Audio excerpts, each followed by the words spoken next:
Hey everyone, welcome to today's video. In today's video, I'm going to be doing part 2 to that video I did before the draft about the 10 worst NFL teams. This is my post-draft video ranking them again. We'll see who improved and who didn't. Without further ado, let's get right into the video. Sticking at number 32, we have the Houston Texans. The Houston Texans did not have a first or second round pick going into the draft, which really hurt them. They only had 5 overall selections.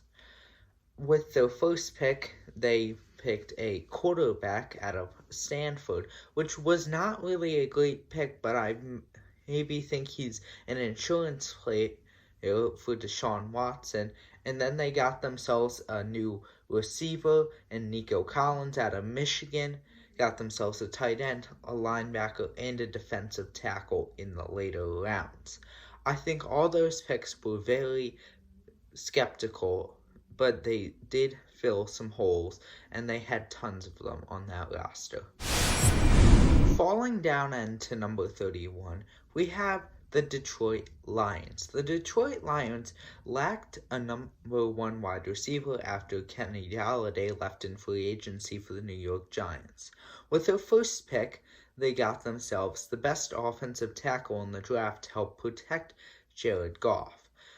Now, they did not get a wide receiver until way later in the draft after they got a couple of defensive players, which helped out them a lot, but they really could have used a wide receiver for Jared Goff. They don't really have anyone on offense, so hopefully this defense is good enough to help them, and maybe they can try next year. Moving up one spot into number 30, we have the New York Jets. The Jersey Jets got themselves Zach Wilson with their number 2 overall selection, which was an excellent pick. Now, they also got offensive linemen and wide receivers to follow. They really beefed up that offense with also getting a running back.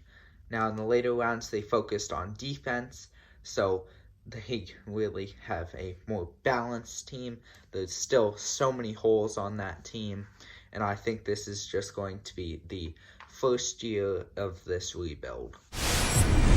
Moving up into number 29, they were originally 31 when I first did this list. We have the Jacksonville Jaguars. The Jacksonville Jaguars made the sure pick in drafting Trevor Lawrence first overall. That really helped their biggest need. From there, they drafted a running back, which I was a little surprised about due to the fact that they have James Robinson in the backfield, who was great last season. Maybe they're trying to go for a 1-2 punch approach. From there, they drafted a corner and offensive lineman to protect Trevor, some more defensive players, and then some more offensive players later with their final picks. So I think this was a very balanced and good approach for Urban Meyer's first draft. An excellent approach, I think, but this team will not be competing for a couple of years. Falling down 2 spots into number 28, we have the Cincinnati Bengals. With the 5th overall pick, the Bengals did exactly what I said they would, and they drafted wide receiver Jamar Chase out of LSU. This was a good pick, but it doesn't help when they do not give Joe Burrow any time to throw. Now, with the second pick they got themselves a guard out of Clemson, got some help on their defense, drafted a couple more offensive linemen later, so trying to help Burrow not get sacked every 2 seconds, and hopefully he doesn't get injured last season. But that defense also needed help, so they picked up some more players there, and I think that was a very good approach for them with that stacked NFC North that they're in with the Steelers, Browns, and Ravens. So really, they need a couple more years or a year or so, and they could really compete in this division. Next, we have the Philadelphia Eagles. The Philadelphia Eagles had a home run pick with their first selection when they traded up with the Dallas Cowboys to select Devontae Smith, wide receiver out of Alabama. That's a home run pick, and I think him and Jalen Hurts will do wonders together. Now, with the next couple of picks, they filled holes still by drafting an offensive lineman, a defensive tackle, a cornerback, all holes on this roster. And even later, they drafted more defensive players to help out that terrible defense that they had last season. Falling down one spot, at number 26, we have the Denver Broncos. The Denver Broncos had their dream quarterback right in front of them in Justin Fields. But instead, they decide to roll with Teddy Bridgewater or Drew Lock, depends on who wins the job, and they drafted Patrick Surtain, the cornerback out of Alabama. Now, this wasn't a bad pick. It filled a need that they had, but it certainly was not a good pick for who was available.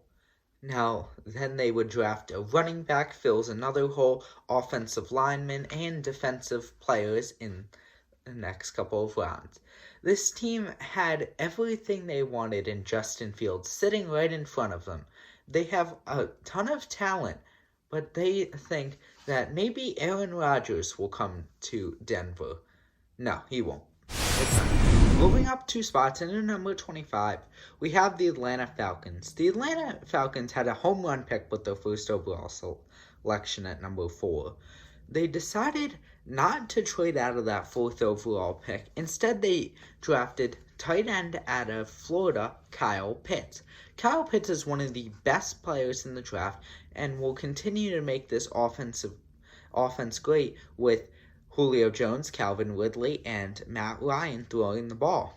Now, they would go on and get more and more players to help the team out, filling more holes. They would draft an offensive tackle, a cornerback, more offensive linemen, more defensive linemen, all very helpful for this team if they want to get a Super Bowl before Julio Jones retires.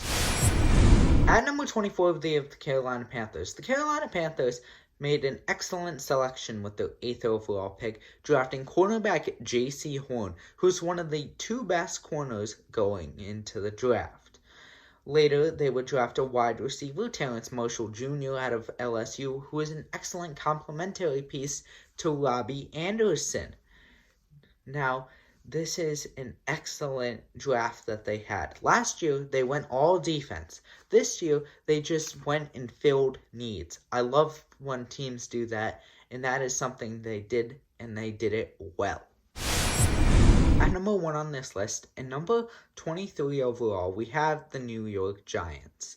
The New York Giants had a decent draft, but I think they reached with Kadarius Toney, the wide receiver out of Florida, when they drafted him 20th overall in the trade from the Chicago Bears. Now, Kadarius Toney, I think, is more of a second-round guy, but I think he could be the spark that Daniel Jones needs to be more of an elite, top-tier quarterback. Now, with the second-round selection, they drafted an edge rusher out of Georgia, which I think was an excellent pick and turns this defense into a force to be reckoned with. Well, that is the end of the video, guys. Thank you guys so much for watching. If you liked it, click the thumbs up. Comment what you guys want to see in the future. Follow me on my Instagram at Quinn_Helfrich. And if you could subscribe, that would be great. I will not be here next week, the 14th, but I will be back Friday, the 21st. Mark your calendar. An epic video is going to happen. You don't want to miss it. I'm Quinn, and I'll see you soon.